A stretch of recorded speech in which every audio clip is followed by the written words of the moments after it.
La première vague est arrivée dès le début de l'après-midi. Le profil des festivaliers est celui que l'on observe sur l'hippodrome depuis 30 ans. Jeunes, très jeunes et enthousiastes.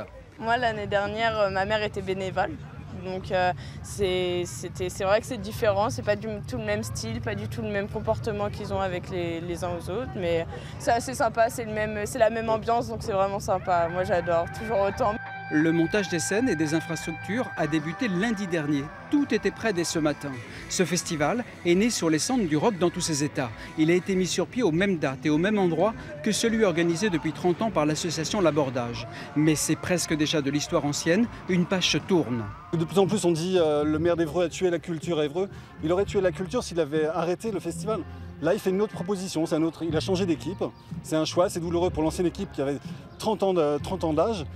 Et là, on part sur quelque chose d'autre, une autre ambition.